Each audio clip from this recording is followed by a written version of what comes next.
তাকিদ আসছে লামিনান নাসিহিন, অবশ্যই খায়ের কা, অবশ্যই মঙ্গলকামী, অবশ্যই সদ উপদেষ্টা। আমার একটু পরিচয় নাও, গুড়ার নাম, আমার আইডি কার্ডে কি নাম আছে তা শুনে লাভ নেই। আমি তোমাদের জন্য একমাত্র উপদেষ্টা হিসেবে আসছি। তাহলে আমি কি দুটো কথা বলতে পারি? বলেন হ্যাঁ মুরব্বী বলেন।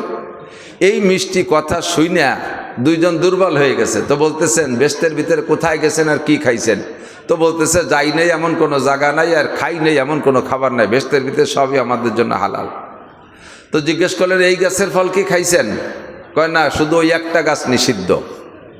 কয় জানেন ও গাছের নাম কি? বলে হ্যাঁ, ও গাছের নাম হলো শাজারাতুম মামনুআ, নিষিদ্ধ গাছ, ও গাছের কাছে যাওয়া যাবে না। দুনিয়ায় নিষিদ্ধ গাছ আছে না নাই? আছে না? খেজুর গাছ নিষিদ্ধ, নারকেল গাছ নিষিদ্ধ, আম কাঁঠাল নিষিদ্ধ, গাজার গাছ নিষিদ্ধ, বিড়ির গাছ নিষিদ্ধ, অ্যাবা ফেন্সিডিল আছে না নাই? নিষিদ্ধ। তো বিশুদ্ধ আছে, নিষিদ্ধ আছে। জান্নাতের ভিতরে সবই বিশুদ্ধ, শুধু একটা গাছের নাম শাজারায়ে মামনুআ, নিষিদ্ধ গাছ, ওই গাছের কাছে যাইতে নিষেধ করছে। ইবলিস বলতেছে ও গাছের নাম আপনাদের কাছে পরিচয় দেওয়া হয়েছে নিষিদ্ধ গাছ, ও গাছের আলাদা একটা নাম আছে, বলবো? তো মুরব্বী দুইজনে মুরব্বীর ওয়াজ শুনে দুর্বলকে বলেন হুজুর ওই গাছের নাম কি? তো যে ভাবভঙ্গিতে ওনাদের সামনে উপস্থাপন হয়েছে তাতে তার কথা না শুনে উপায় নাই, দুর্বল হয়ে গেছে। তো বলতে হ্যাঁ বলেন ওই গাছের নাম কি? ওই গাছের আলাদা একটা নাম হলো, ওই গাছের নাম শাজারাতুল খুলদ, চিরস্থায়ী চিরঞ্জীবী গাছ। কি মানে? ওই গাছের ফল খাইলে ওই সে ফেরেশতা হয়ে যায়, নইলে চিরকাল জান্নাতের মধ্যে থাকে। আর আল্লাহ পাকের সিদ্ধান্ত হলো তোমাদেরকে ফেরেশতাও হতে দেবে না, আর এই বেহেশতের মধ্যেও বেশি দিন রাখবে না। এই জায়গার থেকে তোমাদের পোস্টিং করবে, দুনিয়া নামক একটা জায়গা আছে, ওই জায়গা পোস্টিং করবে, তোমাদের ট্রান্সফার হয়ে যাবে অল্প দিন। এই গাছের ফল খাইলে দুনিয়ায় যাওয়া লাগবে না, সেই জন্যে যাতে তোমরা চিরকাল জান্নাতের মধ্যে থাকতে না পারো, অল্প দিনের মধ্যে তোমরা বহিষ্কার হয়ে যাও, এই জন্য ওই গাছের ফল খাইতে নিষেধ করছে। আমি মুরব্বী মানুষ চলে গেলাম, বেশি কথা বলার সময় আমার নাই, মনে চাইলে সুযোগ পাইলে ওই গাছের একটু খাইও, যদি বেহেশতের মধ্যে বেশি দিন থাকতে চাও। এমন সুন্দর করে বুঝাইছে, দেখেন না যত ভণ্ডকে কথার তাল বেশি। ভণ্ড যত আছে দেশে, যত ভণ্ড পীর ভণ্ডামি যারা করে, এদের কথার তাল খুব বেশি। এত সুন্দর করে বলবে যে পাবলিক বুঝতেই পারবে মনকে এইটাই সহি। হিজবুত তাওহীদের এক দামড়া আছে না, হিজবুত তাওহীদের পাঙ্কু সেলিম, পাঙ্কু। যুবকরা কাও কি মনে হয় দলের লোক আছে, সবাই কলো না যে পাঙ্কু? হিজবুত তাওহীদের দলের লোক আছে এখানে? আশা করি নাই। নাম হলো পাঙ্কু সেলিম। কি সেলিম? এত সুন্দর করে বুঝাইছে যে শিক্ষিত মানুষ পর্যন্ত, ভালো ভালো মাস্টার, ডাক্তার, ইঞ্জিনিয়ার পর্যন্ত পাঙ্কু সেলিমের কাছে দুর্বল হয়ে গেছে। পাঙ্কু সেলিমের অবস্থা দেখছেন না? এই থুতমার উপরে একটু খাইজনি কয়টা দাড়ি, ওর বগলের দাড়ি ছোট, ওর বগলও মনে হয় এসছে বড়, বগল পর্যন্ত বগলের লোম। এ হইছে ইমাম এক কওমের। এমনভাবে সুন্দর করে বোঝায় যে পাবলিক তার কাছে দুর্বল হতে বাধ্য। এরকম সব বন্ডদের কথার খুব তাল। ইবলিসের কাছে দুইজন দুর্বল হয়ে গেছে। এই গাছের ফল খাইলে স্থায়ীভাবে থাকা যাবে, এত সুন্দর বেহেশতের থেকে আল্লাহ আমাদেরকে বের করে দেবে। বানালো কে তা বের করে দেবে, তা বানাইলো কেন? বানালো তো এই জায়গা রাখলো কেন? এই জায়গা রাখলো তো ফিরেবার বাইর করে দেবে কেন? এই নিয়ে দুইজনের ভিতরে স্বামী স্ত্রীর মুজাকারা চলতেছে। আর এই মুরব্বী এত ভালো মানুষ, এই কি মিথ্যে কথা কওয়া মানুষ নাকি? তো যদি নাও খাই একটু জিব্বে দিয়ে একটু চাখিয়ে দেখি। আরবিতে জাউক মানে চাখা, আকালা মানে আকলুন মানে খাওয়া, জাউকুন মানে চাখা, সুরবুন মানে পান করা। সুরবুন মানে পান করা, আকলুন মানে খাওয়া, আর জাউকুন মানে চাখা। কোরআন শরীফের ভাষায় কি বলে? ওয়াদাকা শাজারাতা, দুইজনে ধোকায় পড়িয়া স্বামী স্ত্রী দুইজন পরামর্শ করে একই সাথে। অনেকে বলে যে হাওয়া আগে খাইছে পরে আদম খাইছে, না, যাকা তাসনিয়ার সিগা, দ্বিবচনের শব্দ। দুইজন একই সাথে ওখান থেকে একটু জিহ্বায় দিয়েছে, একটু চাখিয়ে দেখছে।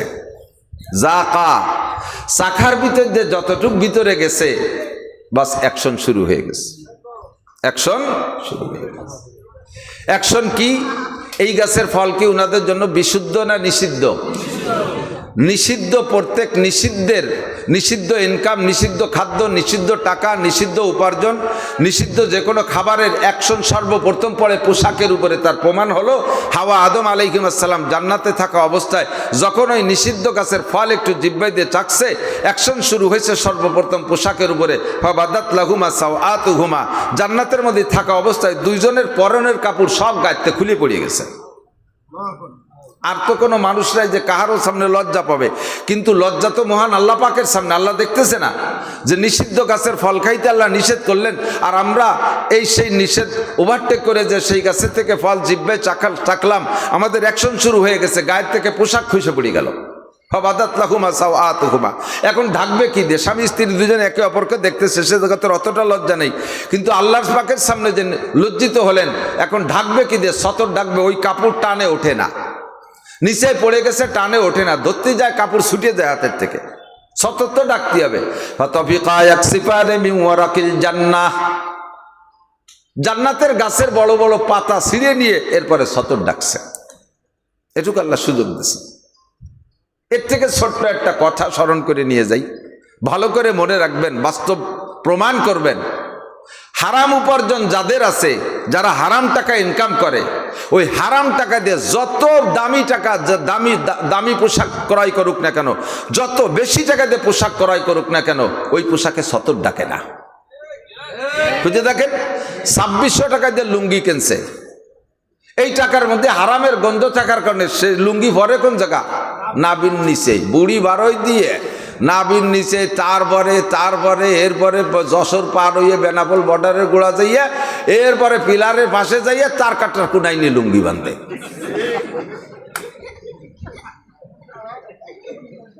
ওই 2600 টাকার লুঙ্গি কিন্তু খাটো না, ওর মধ্যে ওরে বইরে দুই পাশে গিরে দিয়ে জানাজা ভরিয়ে কবরে দিয়া বড়াই দেওয়া যায়, এত বড় লুঙ্গি, কিন্তু তাতে সতর ডাকে না। 10,000 টাকা দামের প্যান্ট তোর কম দাম না, 10,000 20,000 টাকা দামের প্যান্ট, তো এদিক দিয়েও খানিক বার হয়ে যায়, ফাঁসার গিরে গুড়ি সব বার হয়ে গেছে।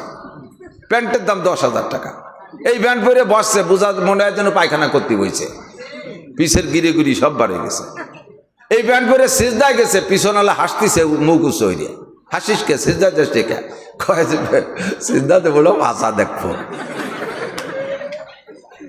প্যান্টের দাম 10,000, তাতে তার সতর ডাকে না। অথচ 200 টাকা দামের লুঙ্গি, গরিব মানুষ ভ্যান চালা 250-300 টাকা দামের লুঙ্গি নাবির উপরে পরে, তাতে তার সতর ডাকে। 1 লক্ষ টাকা দিয়ে বউরে শাড়ি কিনে দিচ্ছে, সে শাড়ি মশারির চাইতে পাতলা, বউরা উলাখের দেখা যাচ্ছে, ওইটার মধ্যে হারাম টাকা আছে, যাতে সতর ডাকে না। 20,000 টাকা দিয়ে বোরকা কিনছে, শরীরের সাথে এমনভাবে টাইট, নামে বোরকা মাত্র, ও বোরকা ঘুষিয়ে টাকা, সুদিয়ে টাকা, হারাম টাকা, টোন মারা টাকা, মন মারা টাকা, রাস্তা মারা টাকায় জাতির হক মেরে দেওয়া টাকা, ওই টাকায় দিয়ে বোরকা কিনলি, সে বোরকায় সতর ডাকে না। শরীরের সাথে এমনভাবে টাইট, সরবের অঙ্গগুলো সব বোরকার বাইরে দেখা যায়। বোরকা বইরে মাথা খোলা, বোরকা বইরে শাটার খুলিয়ে দিয়েছে দোকানের মতো, না দোকানের 3 কোণা আটকানো, 9টার পরে শাটার খুলিয়ে দেয় না, বোরকার শাটার উজলই দিয়েছে, যা উল্টোই দিয়েছে। ওই বোরকার মধ্যে হারাম টাকা আছে। হারামের নিষিদ্ধের অ্যাকশন সর্বপ্রথম পড়ে পোশাকের উপরে। খুঁজে দেখবেন, আপনি নিজের দিকে একটু নজর করেন, দেখবেন যে মাইর খেয়ে গেছেন। হারামের অ্যাকশন, নিষিদ্ধের অ্যাকশন।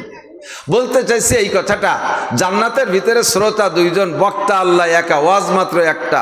তাই হাওয়া আদম আলাইহিস সালাম এক প্রতারকের পালায় পড়ে সেই ওয়াজ মনে রাখতে পারি নাই। ওই প্রতারক হাওয়া আদমরে প্রতারণা করার পরে তো মারা গেছে, শয়তান মারা গেছে না? হ্যাঁ, আরে মরে গেছে। ও মরণের থেকেও আল্লাহর কাছে থেকে কন্টাক্ট নেছে, হায়াতের কন্টাক্ট। রব্বি আনজিরনি ইলা ইয়াউমি ইউবাসুন, আল্লাহ আমাকে পুনরুত্থান পর্যন্ত হায়াত দিতে হবে। কেন এত হায়াত চাস কেন? আমি 8 লক্ষ বছর ইবাদত করেছি। কয় লক্ষ? আদম আলাইহিস সালামের সৃষ্টির আগে 8 লক্ষ বছর ইবাদত করছে শয়তান। এই কথা কইস না মুখস্থ, কি কইছি কদি তোর যদি কতি পারিস না, তার তো বসে রয়েছিস কেন? 10 টাকা নিয়ে বাদাম কিনে খেয়ে যা, নড়াচড়া করিস না। 8 লক্ষ বছর ইবাদত করছে। আমরা আপনারা যেখানে বসা আছি না, কাহারও পাছার নিচে একটু জায়গা বাকি নাই যে ইবলিস সে জায়গা সিজদা দেয় নাই। আসমান জমিনের কোনো জায়গা তার সিজদা দিতে বাকি নেই। এত বড় আবেদ, এত বড় বুজুর্গ, এত বড় সুফি, এত বড় দরবেশ, এত বড় ইবাদত গুজার, সারাটা জমিনকে সিজদা দিয়ে সব জায়গায় ইবাদত বন্দেগি করছে। 8 লক্ষ বছর কি একটা 2 বছর? 8 লক্ষ বছর কয় বছর? 200 বছর। 8 লক্ষ বছর তো 8 লক্ষ বছর। 8 লক্ষ বছর ইবাদত করে দেখছেন। 8 লক্ষ বছর আদম আলাইহিস সালাম দুনিয়া আসছে আজ থেকে মাত্র 10,000 বছর আগে। এর মধ্যে কত কোটি মানুষ চলে গেছে। আর 8 লক্ষ বছর পর্যন্ত তার কাম নাই, কাজ নাই, তবলিগ নাই, চর্ম নাই, মসজিদ নাই, মাদ্রাসা নাই, হাল নাই, চাষ নাই, ব্যবসা নাই, বাণিজ্য নাই, আমলিগ নাই, বিএনপি নাই, দুনিয়ার কোনো রাজনীতি, কোনো নীতি ভীতি নিয়ে দাঁত ধরে না। সে খালি সিজদা দেয়, খালি সিজদা দেয়, শুধু সিজদা দেয়, সিজদা দেয়। 8 লক্ষ বছর সিজদা করছে। গেছিলাম কুষ্টিয়া মাহফিল করতে, যে দেখলাম ও জায়গা ওই লালন শাহর ভক্তকে নেড়ার পীর কয়। এই নেড়ার পীররা খানকাটা বানায় বানায় বসে রয়েছে, নামাজ কালাম পড়ে না। ওদের কাছে স্থানীয় ওলামায়ে কেরামরা বলে, আপনারা নামাজ পড়েন না কেন? কয় যে সিজদা দেব কোন জায়গা? ইবলিস সব জায়গা সিজদা দিয়ে নাপাক করে দিয়ে গেছে। এরে ইবলিসের চাইতে বড় ইবলিসই ধরছে। কথা কোন ঠিক না? ইবলিস কি শয়তান হইছে সিজদা দিয়ে না দিয়ে? সিজদা দিয়ে না দিয়ে? যতদিন সিজদা দিয়েছে অতদিন তো সে ইবলিস হয় নাই, শয়তান হয় নাই। হ্যাঁ, যখন সিজদা না দিয়েছে সেই সময় সে শয়তান হয়ে গেছে, সেই সময় সে মরদুদ হয়ে গেছে, বিতাড়িত। আর ইবলিস সব জায়গায় সিজদা দিয়ে বলে নাপাক করে দিচ্ছে। নাপাক জায়গায় সিজদা দেয় মানুষ? কেউ সিজদা দেয় না। কত বড় শয়তানে তাকে ধরছে। ইবলিস কয় যে তোকে খিলাফতি দিয়ে আমি রিটায়ার্ড হয়ে গেলাম, তোরা আমার চাইতে বড় শয়তান। যারা নামাজ পড়ে না আর এই সমস্ত বাহানা দেখা, সিজদা দেব কোন জায়গায়? সিজদা দেওয়ার জায়গা খুঁজে পায় না। একে শয়তানের চাইতে বড় শয়তানে ধরছে। ও নিজেই ভিন্ন শয়তান হয়ে গেছে, ঠিক না? আল্লাহু আকবার। তো ইবলিসকে আল্লাহ 8 লক্ষ বছর ইবাদত করলাম, এর কোনো প্রতিদান দেবা না? আমি আজকে এক আদমরে সিজদা না দিয়ে আমি বিতাড়িত হয়ে গেলাম, 8 লক্ষ বছর ইবাদত করলাম, এর প্রতিদান হবে না? আল্লাহ কয় তোর প্রতিদান অবশ্যই, আমি ইবাদতের প্রতিদান না দিয়ে ছাড়ি না। যেই যাভাবে ইবাদত করুক। দেখেন, খেয়াল করেন, এদিকে আসেন, ফাঁকে এসে গেলি বলে যেতে হয়। নবী আলাইহিস সালাতু ওয়াস সালামের জন্ম হয়েছে 8ই রবিউল আউয়াল, শবে সাদেকের সময়। হুজুরের আব্বা বেঁচে নাই, হুজুরের চাচারাই খেয়াল রাখতেছে যে আমার এই মরা ভাইয়ের স্ত্রী আমেনার পেটে কি হয়, তার পেটে একটা বাচ্চা আছে। হুজুরের দাদাজান খাজা আব্দুল মুত্তালেব উনিও খেয়াল রাখে আমার বৌমার কি অবস্থা হয়, তার তো স্বামী নাই। এই খেয়ালের ভিতর দিয়ে শবে সাদেকের সময় যখন বাচ্চা জন্ম নিয়েছে, দাত্রী হিসেবে ছিলেন আবুল আহাব, হুজুরের চাচা আবুল আহাবের বান্দি, নাম তার সুয়াইবা। সুয়াইবা হুজুরের জন্মের পরেই দৌড়ে যাইয়া আবুল আহাবকে আগে সুসংবাদ দিয়েছে, মালিক আপনার সে মরা ভাই আব্দুল্লাহর স্ত্রী আমেনার গর্ভে যে একটা সন্তান হয়েছে, আমি যেভাবে প্রশংসা করব তার প্রশংসায় কম হয়ে যাবে। মা আনতা মাদিহুহা ইয়া মান ইউসাব্বিহুহা বিশামসি ওয়াল বাদারে লা বালান্তা হাজিহা। আপনি যদি তাকে সূর্যের সাথে তুলনা করেন তাও খাটো করা হবে, চন্দ্রের সাথে তুলনা করেন তাও খাটো করা হবে, জগতের কাহারোর সাথে তুলনা করার মতো নয়। আমার বিশ্বাস আদম সন্তানের মধ্যে এমন সন্তান জন্ম নেয় নাই। আমি আরো বলে দিতে পারি, আমার বিশ্বাস কিয়ামত পর্যন্ত আদম সন্তানের মধ্যে এমন সন্তান আর জন্ম নেবে না। এমন একটা সন্তান আপনার মরা ভাই আব্দুল্লাহর স্ত্রী আমেনার গর্ভ থেকে জন্ম নিয়েছে। সুসংবাদ দেওয়ার সঙ্গে সঙ্গে আবুল আহাব আঙ্গুলের ইশারা দিয়ে সুয়াইবাকে বলে, ও সুয়াইবা, এতদিন তুই বান্দি ছিলি, আমার কাছে বন্দি ছিলি, আজকে তোকে আজাদ করে দিলাম, তুমি আর বান্দি থাকবা না, যাও তুমি আজাদ, যাও আমার ভাতিজার খেদমতে চলে যাও। নবী পাকের জন্মের পরে আমেনার দুধ পান করেছেন, এরপরেই সুয়াইবার দুধ পান করেছেন 3 মাস। এই সুয়াইবারে যে আঙ্গুল দিয়ে ইশারা দিয়ে আজাদ করে দিয়েছে, কে দিয়েছে? আবুল আহাব। আবুল আহাব জান্নাতি না জাহান্নামী? মোমেন না কাফের? চিরকাল জাহান্নামে থাকবে। কিন্তু প্রত্যেক সোমবারে, যেই সোমবারে নবী পাকের জন্মের পর খুশি হয়ে আঙ্গুল ইশারা দিয়া, এই শাহাদত আঙ্গুল নাড়া দিয়া বান্দি আজাদ করে দিয়েছিল, নবী পাকের জন্মের পর শুকর আদায় করেছিল, খুশি প্রকাশ করেছিল, এরই প্রতিদানে আল্লাহ পাক আবুল আহাবকে জাহান্নামে থাকবে তো অনাদি অনন্তকাল। প্রত্যেক সোমবার হিসেব করে সারাটা দিন এই শাহাদত আঙ্গুলকে ঠান্ডা করে দেওয়া হয়। এখনো কবরে তাকে সেভাবেই দেওয়া হয়। আর জাহান্নামে যাওয়ার পরে দেওয়া হবে ওই প্রতিদান। আমার বন্ধুর জন্মের পর খুশি প্রকাশ করে আঙ্গুল ব্যবহার করেছে, এর প্রতিদান তাকে দিতে হবে। তাই এই আঙ্গুলটারে ঠান্ডা করে দেয়। আর আবুল আহাব সোমবারের দিন জিহ্বা দিয়ে ঠান্ডা আঙ্গুলটারে চুইসা একটু কলিজারে ঠান্ডা করে। আল্লাহ পাকের যত সিফাত আছে তার মধ্যে একটা হলো শাকুর। মেয়েটি পড়ছেন লক্ষ্য করেন নাই? মেয়েটি বলছে কিন্তু আল্লাহর এক নাম শাকুর। শাকুর মানে হলো প্রতিদান দাতা। শাকুর মানে প্রতিদান দাতা, প্রতিদান দাতা। আল্লাহ পাক আমাদের অসংখ্য নিয়ামত দিয়ে লালন পালন করে। আমরা বান্দার আলাম আকুন আবদান শাকুরা, আমি কি আল্লাহর শুকর গুজার বান্দা হব না? তার মানে আমি আল্লাহর নিয়ামতের প্রতিদান দেই। আমি সারা জীবন নিয়ামত উপভোগ করে পড়ি আলহামদুলিল্লাহ। এটা হলো প্রতিদান। আর আল্লাহ প্রতিদান দেয় কি? বান্দা যদি ভালো কাজ করে ওই নেকির মাধ্যমে প্রতিদান দেয়, অথবা যদি কোনো নিয়ামতের পর শুকর আদায় করে ওই নিয়ামত আল্লাহ পাক বাড়াইয়া দেয়। লা ইন শাকারতুম লা আযীদান্নাকুম ওয়া লা ইন কাফারতুম ইন্না আযাবি লাশাদীদ। যুবক আমার দিক খেয়াল করো শোনা, আমরা খানা খাই, খানাকে শুকর আদায় করব কার? ভালো ভাত দেয় কে? ভালো পানি কে দেয়? অক্সিজেন স্বাভাবিক রেখেছেন কে? নিয়মতান্ত্রিক বৃষ্টি দেয় আমার আল্লাহ। নিয়মতান্ত্রিক সূর্য উদয় করে আমাদের রৌদ্র দেয় আমার আল্লাহ। সূর্যের রৌদ্রের মধ্যে আমাদের ভিটামিন আছে, আমাদের অনেক কিছু আছে, আছে না নাই? চন্দ্রের আলোর মধ্যে আমাদের লাভ আছে। শিশিরের ভিতরে আল্লাহ পাক আসমান থেকে রিজিক পাঠায়। অফিস সামা রিজকুকুম ওয়া মা তুআদুন, আসমান থেকে রিজিক আসে। শিশিরের মাধ্যমে সমস্ত ফলের ভিতরে মগজ ঢোকে, শিশির মাধ্যমে আল্লাহ রিজিক পাঠায়। এই সব নিয়ামত ব্যবহার করে পড়বা আলহামদুলিল্লাহ, তাহলে আল্লাহ পাক তোমার নিয়ামত বাড়িয়ে দিবেন। আল্লাহ পাক বলেন আমি শাকুর, আমি প্রতিদান, উত্তম প্রতিদান দাতা। কাজেই হে ইবলিস, 8 লক্ষ বছর ইবাদত করেছো, প্রতিদান তোমাকে দেব, তবে তুমি চেয়ে নাও যেটা নিবা। তবে চাইবা যত চাও, কিন্তু 2টা জিনিস পাবা না। 1 নম্বরে কোনোদিন আর ক্ষমা পাবা না, 2 নম্বরে জান্নাত থেকে বহিষ্কার হয়েছো। ইবলিসও আগে জান্নাতের ভিতরে বিচরণ করত, আল্লাহ পাক বহিষ্কার করে দিয়ে বলে ফাখরুজ ফাইন্নাকা রাজিম, বের হ বিতাড়িত বেয়াদব, বিতাড়িত বেয়াদব। আরে গুনাহ করলে আল্লাহ ক্ষমা করে দেয়, কাফেরও তওবা করলে আল্লাহ ক্ষমা করে দেয়, কিন্তু বেয়াদবকে আল্লাহ পাক ছাড়ে না।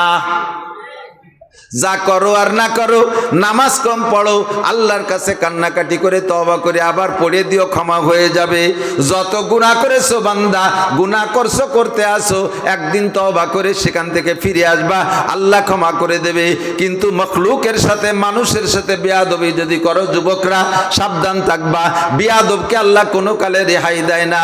বিশেষ করে ছাত্র আছো যারা, স্টুডেন্ট যারা আছো, স্কুল কলেজ মাদ্রাসার ছাত্র যারা, তারা মনে রাখবা, শেখায় কুনাধার কে উস্তাদরা গ্রেফতার বাসাদ বালা চারেরা। উস্তাদের সাথে বেয়াদবি করলে 4টি বিপদের সম্মুখীন হবা। উস্তাদের সাথে বেয়াদবি করলে 4টি বিপদ তোমার জন্য অনিবার্য। একে একে ইলমাস পড়া মুসাওয়াদ। 1 নম্বরে জীবন ভরে পড়বা একদিক দিয়ে, আর একদিক দিয়ে ভুলতে থাকবা। যা পড়বা মনে রাখতে পারবা না। 5-এ তুমি স্কলারশিপ পেয়েছো, হাই স্কুলে প্রথম 1, 2, 6, 7 পর্যন্ত ভালো, 8 যাওয়ার পরে তুমি মোটা হয়ে এসছো, সাবালেক হয়ে গেছো, এখন গায়ে শক্তি আছে, উস্তাদের সাথে বেয়াদবি করা শুরু করে দিছো। এই মুহূর্তে বেয়াদবি করবা, এরপরে যা পড়বা, স্কলারশিপ পাওয়া ছেলে গোল্ডেন A+ পাবে ম্যাট্রিকে, সেই ছেলে A+ তো দূরের কথা, পাসও করতে পারে না। যা একদিক দিয়ে পড়বা, আর একদিক দিয়ে কি নিয়ে বাড়ি গেলাম, একটু হাতে নতে কয়েকটা সুন্নতের একেবারে হাতে ধরাই দেই। আজকে থেকে পাক্কা প্রতিজ্ঞা করেন। 1 নম্বরে কলেমাটা পড়ে তো আমরা মোমেন হয়েছি। 1 নম্বরে আজকে থেকে পাক্কা প্রতিজ্ঞা করি, নামাজটা ছাড়বো না। একটু নিয়ত করা যাবে না? যুবক খেলাধুলা করো, খেলাধুলা। গতকালকে আমি গোপালগঞ্জ প্রযুক্তি বিশ্ববিদ্যালয়ে MBA BBA এর ছেলেদেরকে নিয়ে আমরা উলামায়ে কিরাম ছিলাম, জোর হয়েছে ওখানে, ভিতরে তশকিল করলাম। আল্লাহর রহমতে কয়েকশো ছেলে এই উচ্চ শিক্ষিত, তারা তবলিগে 1 চিল্লা 3 চিল্লা 3 দিন 10 দিনের জন্য তশকিল হয়ে গেছে। এরা সব দাড়িওয়ালাকে নেই, তারপরে আল্লাহর রহমতে তাদের তাহাজ্জুদ কামাই নেই, তারা জামাতে নামাজ পড়ে।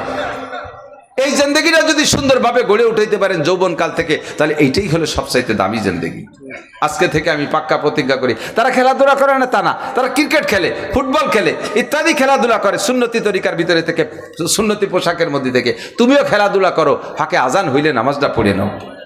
আপনারা ক্ষেত খামারে যান, পাট পেঁয়াজের খেতে যান, ধান কাটতে যান, আজান হইলে নামাজটা পড়ে নেন। 1 নম্বরে নামাজ পড়া যাবে তো? রমজান পাইলে রোজা রাখবো। যত বয়ান হোক, এই মূল নতিজা হলো এগুলো। 3 নম্বরে আল্লাহ যদি তৌফিক দেয়, হজে যাবেন তো?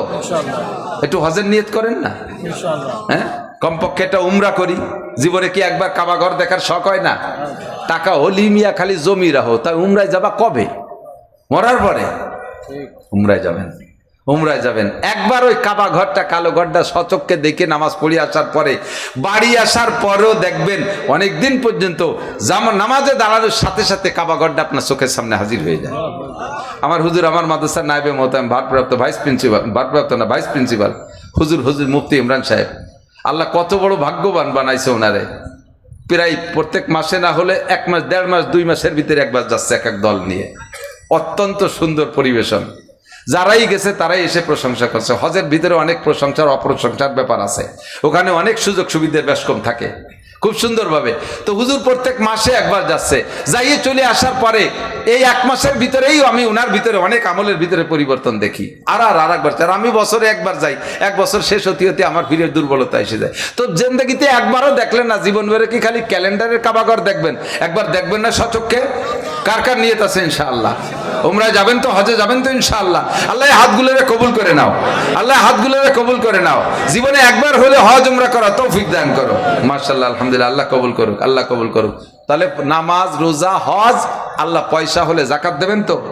মৌসুমি ফসল খেয়াল করেন, মাদ্রাসার হুজুররা এসে আপনাকে কাছ থেকে কাড়িয়ে কুড়িয়ে নিয়ে যায়, রাগ হবেন না কোনো সময়। এই মৌসুমি ফসলের আপনাদের কাছ থেকে 40 ভাগের 1 ভাগ গরিবের হক নিয়মতান্ত্রিক ভাবে দিচ্ছেন না। যে কোনো ভাবে হুজুররা চাইয়ে চিনতে কাহামাঙ্গা করে নিলেও আল্লাহ তাআলা ইচ্ছা করলে সেই ওসরের দায়িত্ব আপনাকে মুক্ত করে দিতে পারে। বিরক্ত বোধ করবেন না। আর যদি একবার বিরক্ত বোধ করেন, অনেক সময় আল্লাহ তাআলা আপনার ফসলকে আপনাকে পরীক্ষা করার জন্য ফেরেশতাকে মাদ্রাসার ছাত্র অথবা ভিক্ষুক বানায় পাঠাবে আপনার বাড়ির সামনে, আর আপনি তাদেরকে দেখেই আয় হুজুর দিচ্ছি জম্মের দেয়া, পাট দেবো না কুষ্টা দেবো, এদিকায় খড়ি সহ দেবো, বাঁশ দেবো তো আহিয়ালা বাঁশ দেবো, এদিকায় মৌলবীরা এই করো ওই করো সেই করো, সমন্বয় করো, আয় এবার শুভানৈরি দেবো ইত্যাদি করে যদি দাওয়া মারেন, ওই যারে দাওয়া মারছেন ওরা কিন্তু মাদ্রাসার ছাত্র না, ওরা কিন্তু জিবরাইল আর মিকাইল হয়ে বসতে পারে। কিসসা বুখারী শরীফের মধ্যে আছে, সময় নাই বলতে পারলাম না। কাজেই এই ফেরেশতা যে আল্লাহর কাছে যদি মামলা দেয় যে আল্লাহ তুমি কারে দান পাঠ দেছো, দেখো সে এই ব্যবহার করে আলেম তালবের সাথে, আল্লাহ কয় সাফ করে দে। আগামী বছর হয় গোলায় যে কটা আছে তা পসপে, মাঠে যা আছে সেগুলো বৃষ্টিতে তলায় বলায় সব শেষ হয়ে যাবে। কারণ হলো ওই এক জায়গা বাইর খাইছেন। কখনো বিরক্ত বোধ করবেন না। টাকার জাকাত, মালের জাকাত, ফসলের ওসর দেবেন তো ইনশাআল্লাহ? এ হলো মোটা মোটা আমলগুলো বললাম। রমজান মাস পাইলে রোজা রাখবো ইনশাআল্লাহ। আর আজকে কয়েকটা সুন্নাত, 1 নম্বরে আজকে থেকে মেসাকের সুন্নতটার পর আমল করি। মেসাক কিনতে কি মেসাক কাটতে পয়সা লাগে? দেশে নিম গাছ আছে না, সড়া গাছ আছে না, সড়ার ডাল দিয়ে মেসাক করলে দাঁতের অত্যন্ত উপকার হয়। নিমের ডাল, সড়ার ডাল কাটতে পয়সা লাগে না, নিজেও ব্যবহার করবেন, বাড়ির সবাইকে মেসক বানায় দেবেন আপনি, সে তাদের আমলের নেকিও আপনি পাবেন। 1 নম্বরে মেসক, 2 নম্বরে দস্তারখানায় খানা খাবেন, 3 নম্বরে ঢিলাকুলুক ব্যবহার করবেন। এই যুবক, তোমার পকেটের মধ্যে এত বড় একটা মোবাইলই জায়গা পালো, একটু টিস্যু পেপারে জায়গা পায় না? একটু টিস্যু পেপার পকেটে মুড়ায় রাখো, কাদা কিচেনের সময়, যে কোনো সময় রাস্তায় শুকনো ঢিলা পাওয়া যায় না, একটু পেশাবে ঢিলা ব্যবহার করেন, শরীরটা পাক থাকবে, যে কোনো সময় নামাজে দাওয়ায় যেতে পারবেন। কথা বলুন ঠিক কিনা? তাহলে পেশাবে ঢিলা ব্যবহার করা যাবে তো? বাথরুমে ঢিলা, 3টে সুন্নাত। 1 নম্বরে কি বললাম? 1 নম্বরে মেসক, 2 নম্বরে ঢিলা, 3 নম্বরে দস্তারখান। এই 3টে আমরা স্বাভাবিকভাবে ব্যবহার করতে পারি। বাকি অন্যান্য আরও যত সুন্নত আছে তার ভিতরে অন্যতম সুন্নাত পুরুষরা 1 মুষ্টি পরিমাণ দাড়ি রাখা। এই দাড়িটা রাখার অভ্যাস করে ফেলেন যাদের নেই। 4 নম্বরে সকলে শুদ্ধ করে কোরআন শরীফ পড়া শেখেন। শুদ্ধ করে কোরআন শরীফ, শুদ্ধ করে কোরআন শরীফ না পড়লে সারা জীবনের নামাজ সব বাতিল। 1 রাকাত নামাজও আপনার হচ্ছে না, এ দ্বারা পরকালে কিছুই পাবেন না। আল্লাহ তাআলা আমাদের হাতে গোনা কয়েকটা কথার পর আমল করার তৌফিক দান করে, সবাই বলি আমিন। মাদ্রাসাকে দেখবেন, খেয়াল রাখবেন। এই যে শুনলাম 2.5 লাখ টাকা আয় ব্যয়, শুনে আসতেছে 2.5 লক্ষ টাকা আয় ব্যয়, 1 বছর ধরে একটা মাদ্রাসা 2.5 লক্ষ টাকা। আল্লাহু আকবার। আমার মাদ্রাসার শুধু বিদ্যুৎ বিল আসে বছরে 2.5 লক্ষ টাকা। আমার তো ছোট মাদ্রাসা, তাই বিদ্যুৎ বিল আসে 2.5 লাখ। আর নানুপুর, চট্টগ্রাম নানুপুর মাদ্রাসায় একদিনে চাউল খরচ হয় বোর্ডিংয়ে 82 মন, হাটাজারি এরকম 80-90 মন, পটিয়া এরকম চলতেছে মাদ্রাসা। সরকার চাইরানাও দেয় না। আপনাদের মতো জনগণের অনুদান, আপনাদের মাদ্রাসাটা আরো ভালো হোক, আরো বড় হোক, এরকম লাখ লাখ টাকা আয় ব্যয় হোক, চান তো ইনশাআল্লাহ? আমি কালেকশন করব না, কালেকশন হয়ে গেছে মাশাআল্লাহ আলহামদুলিল্লাহ। এখন আমরা দোয়া করব। তো আরে অনেকে আসছেন বিসমিল্লাহ করে। আমি একটা দাবি করি, যারা হজের নিয়ত করছেন, হজের একটা বুকিং আছে, আপনি যদি 100টা টাকা দেন হজ উপলক্ষে, যে আল্লাহ আমি 100 টাকা এই মাদ্রাসায় জমা দিলাম, এর বিনিময়ে তুমি বাকি আমার হজের টাকা জোগাড় করে দাও। বহুত জন আমার কাছে এবছর মনে হয় 15-20 জন কইছে, হুজুর এই মাদ্রাসার ওই যে হজের টাকা আপনি চাইছেন, ওই জায়গায় 100 টাকা দিয়েছি, আল্লাহ তাআলা আমার উমরার টাকা জোগাড় করে দিয়ে দিচ্ছে। এখন আমি আমার আব্বা মা সহ আমরা উমরায় যাচ্ছি। আল্লাহ তাআলা কবুল করলে হইও যেতে পারে, হইও যেতে পারে, হবে আমি তা বলছি না, হইও যেতে পারে। তো হজের নিয়তে, উমরার নিয়তে এই মাদ্রাসায় পকেটে থাকলে 100টা টাকা একটু জমা করেন, তো 100টা টাকা হজ উমরার নিয়তে ইনশাআল্লাহ যাবে, ছাত্ররা যাবে আপনাদের কাছে। হজের নিয়তে দেন এই টাকাটা, মাদ্রাসা আল্লাহরা খরচ করবে, এইটা হজ বুকিং হিসেবে। কই ছাত্ররা দাও, ভিতরে নেমে যাও, নেমে যাও। ছাত্র কো? ছাত্র নাই। হজের নিয়তে, উমরার নিয়তে 100 করে টাকা দেন, যদি না থাকে 10, 20, 50 যা আছে তাই দিয়ে দেন। এই টাকাটা হজে উমরার নিয়তে দেন, আল্লাহ তাআলা আপনাকে হজ উমরা করার টাকা জোগাড় করে দেবে ইনশাআল্লাহ। আরে ভাই, আমি আমার বাপের 1 ইঞ্চি জমিও পাই নেই, একখান ফুটো টিনও ভাগে পাই নেই। আমার বাপের কিচ্ছু নাই, 5 শতাংশ জমি, বাড়ির ভিটের, তা আমরা ছোট 2 ভাইরে ছেড়ে দিয়ে বড় 2 ভাই বেরোয় গেছি। আল্লাহর রহমতে 6-7 বার নিয়মতান্ত্রিক হজ উমরা করছি, ছেলে পেলে গেদেও করাইছি। আল্লাহ যদি কবুল করে, তৌফিক দেয়, পয়সা আল্লাহর হাতে, কথা কোন ঠিক না? ব্যবস্থা আল্লাহ করতে পারে কি পারে না? সারা জীবন ধরে তামান্না ছিল মক্কায় যাব, বিমান কি জিনিস তাই চোখে দেখবো তাই ভাবতে পারি নাই। আল্লাহ তাআলা কতবার যে উঠায়, আলহামদুলিল্লাহ। হজে যাব, প্রত্যেক বছর যাব ইনশাআল্লাহ। দেন দেন, দোয়া করে দেবো, আল্লাহ আল্লাহ কবুল করো। যারা এই মুহূর্তে হজ উমরার নিয়তে কিছু পয়সা দিচ্ছে, অবশ্যই তাদের জীবদ্দশায় একটাবার হজ উমরা করা তৌফিক দান করো। সবাই বলবেন না আমিন? দুরূদ শরীফ পড়িয়া দিতে থাকে, আল্লাহুম্মা সাল্লি আলা মুহাম্মাদিন ওয়া আলা আলি সাইয়্যিদিনা মুহাম্মাদিন ওয়া বারিক ওয়া সাল্লিম। আল্লাহুম্মা সাল্লি আলা মুহাম্মাদিন ওয়া আলা আলি সাইয়্যিদিনা মুহাম্মাদিন ওয়া বারিক ওয়া সাল্লিম। اللهم صل على محمد وعلى آل سيدنا محمد وبارك وسلم. الحمد لله رب العالمين والصلاة والسلام على